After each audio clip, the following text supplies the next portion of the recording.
days in Sicily. Yes, that's where my family is from, Sicilia. But, and so my dad kind of, enjoyed music and played some guitar, and I had another grandfather who was a barber, and they played mandolin when they weren't cutting hair and all that. Long and the short of that is, down the street at Hopewell Valley Regional, the choir guy thought my voice was kind of okay, so he let me sing in choir a little bit. And then they had some theater going on, and they let me do parts in a few shows. Well, in the mid-'60s, unfortunately, I'm really going to date myself, the federal government had just created something that we take for granted today, unless it's in a controversial moment, known as the National Endowment of the Arts. The National Endowment of the Arts didn't exist prior to the 60s. And that was federal funding that allowed communities such as Trenton, it did for us, to apply for grants to encourage artistic development on the part of kids in the area and young adults. And so Trenton created a little theater and park down there in the summer. The nice thing about living in New Jersey is people always talk about us as being that gray area between New York and Philly, right? We're in New Jersey. But the nice thing about it is we had access to wonderful dramatic talent from Manhattan and wonderful musical talent from Philadelphia. And so what they did was they hired some actors to come in to play leading roles in repertory that summer just outside of Trenton. And all of us local kids got to be the choruses in the musicals and do the bit parts in the plays. And so the kind of things that happened, I was kind of just a product of a storybook setting. I was lucky enough to be seen by a New York director in one of the shows. As a young, kind of a teenage, I was your age, a young actor, and got invited to New York to audition for a Broadway show, and that was the beginning of my Broadway career. And so did a national touring company of Broadway show, and then came back and did repertory and did New York and regional theater for a number about 9 years. And during that time, when you're not working as an actor, usually wait tables and that sort of thing. Although I didn't wait tables, I did a little time with a company called RCA, which was a recording company, and got to do some recording for a few years with them when I wasn't on stage. What does all this have to do with us tonight? I was a high school kid from New Jersey who happened to be in the right place at the right time. I was the bottom of those 30 kids in that top group of 30 in that class at Hopewell Township Central. Remember, who was always struggling to get D's on the tests when everyone else was 4.0 and I was struggling. Well, the long and short of it was, it ended up being really pretty beneficial to me because it gave me a chance to stretch. My dad, who had finished high school, my mom had not finished high school, said that he wanted me to go to college. I didn't want to go to college. I liked Broadway. I liked RCA Records. But the problem was that down the road I thought I might need to do some other things. When I got to the age that I am now, I knew that I might not necessarily be singing on stage or acting, and I wanted to do something else. So I had a sense of theater and liked it, so I went into conducting. So although my undergraduate work is in education, my graduate degrees, my master's, my doctorate, are all in conducting and theater. And then after that, though, I got very interested in the administrative side of education, in arts administration. Then finally, I got out of the arts area and was full-time administrator. So that's the short story of how I got here tonight and how I was invited to speak. Since then, I've been a dean, I've been a department chair, I've worked for a number of universities. For you, the digital generation, you may know certainly Anthem. We have an online division. University of Phoenix is a very large organization. We had about 500,000 students when I left, and about 280,000 of those were online students. So a big program. We've got a growing program with Anthem. You may have gone to a high school that has some online education, going back to this idea of the digital age. And I know every one of you probably has to have one of these with you. So this is the interactive part of tonight. So if you've got a phone nearby, take out your phone, please. Or if you've got a little iPad, it's okay to do it. Just don't turn the ringer on. Okay, here's the interactive part. So right now, we know that we live in an age when really we have information on demand. So if I say to you right now, please take your phone, if you've got a phone or two at your table.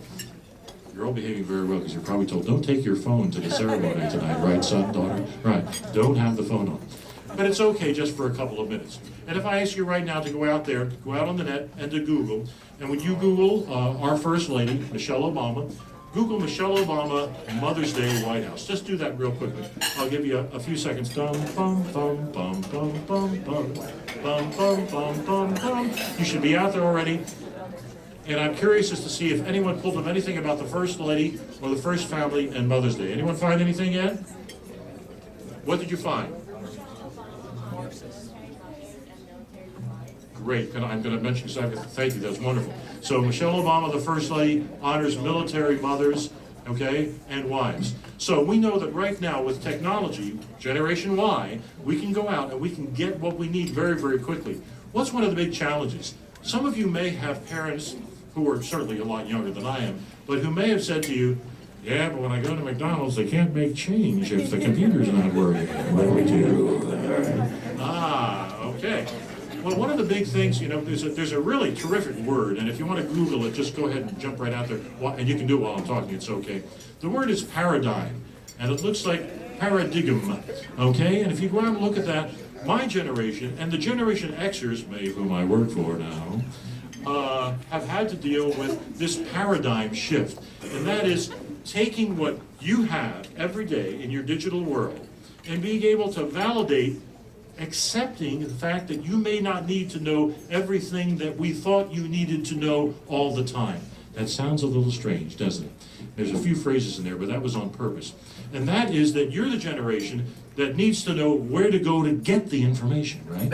You may not have to know all the information. Although for those of you who are going into medicine and neuroscience, you know that already we're experimenting with little chips to implant to help tap that, you know, that 95% of our brain that we don't use right now sitting here. It's a wonderful world out there somewhere in all of those, right, in all the synaptic moments in our brain. And we're going to find out how to use that more.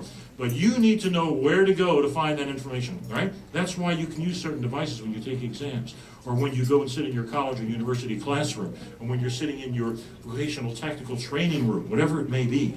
And you need to know where to go to find that. And information acquisition is what's really very, very important. Not that you shouldn't know things, not that you shouldn't be able to memorize things, not that you shouldn't be able to spell the word paradigm without finding spell check, spell check, spell check, right? Love that spell check, it's right there. Well, guess what? Sometimes the spell check doesn't work, does it? And sometimes spell check is just a cumulative contributory tool and doesn't have all the words in it. I find that all the time in music, you know what I mean? If I'm out on a generic site.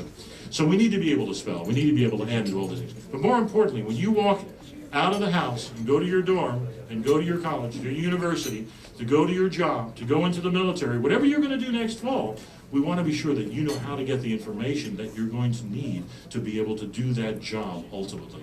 And to be a fulfilled citizen. You know, sometimes, being someone who comes from the arts and humanities, I have embraced and loved the digital age. I do it all the time. I'm a bit of a dinosaur, but I really do it all the time.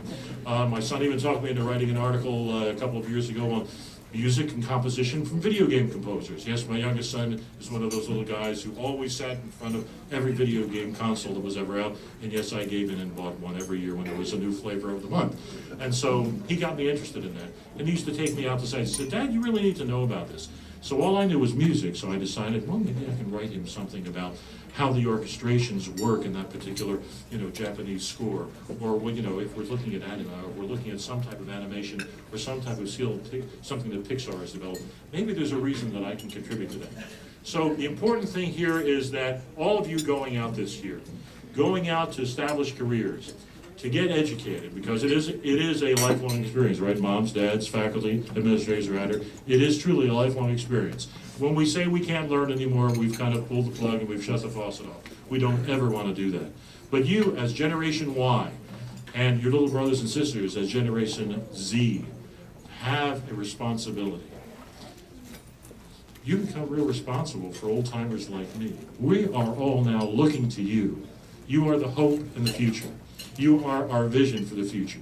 You are those things that maybe we couldn't be. We want you to do those things we couldn't do. We want you to rise beyond what we were able to do. We look to you. We have that hope. My generation really does, and I know my friends in Generation X do also. You have a phenomenal, phenomenal opportunity to really change the world. And that's an overused song lyric, but boy, it really is true. It's all in your hands. You have the opportunity. But don't let your mind and your vision be cramped and inhibited.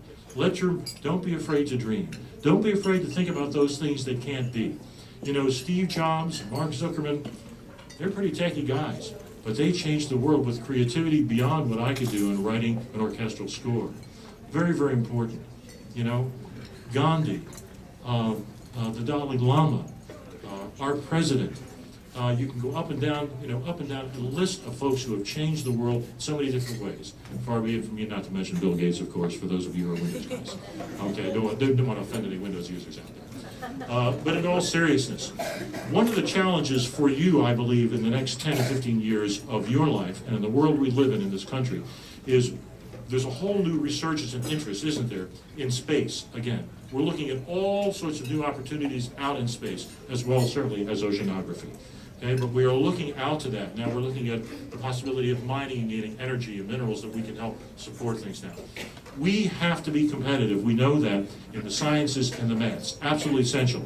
How many of you are going into a career where you're going to need to use some type of math or science? I hope to see some hands. That's great. How many of you would be going into a field or a career path or an interest area where you're going to need to deal with people and understand people? I'm talking about humanists and humanities and psychology, sociology. Very important. One of the great challenges for us is to maintain our humanity while we are exploring the sciences and the maths, okay?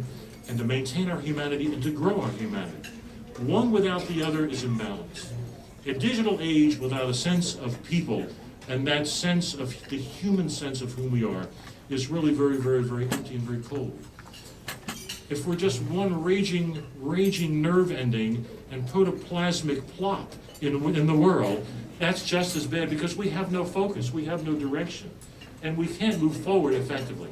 I would suggest to you, if you can marry those two things in your lives, marry those two things in your world, be a leader in the digital age, be a leader in humanism, and lead us and our country and the world and those who follow in a new and exciting way, and in ways probably that we can't even envision here tonight, but that only you can, each and every one of you, seniors that have been recognized this year, in an exciting and new and different way. Be creative, go forth and prosper, and have a wonderful life. Thanks for having me tonight. Congratulations to you all.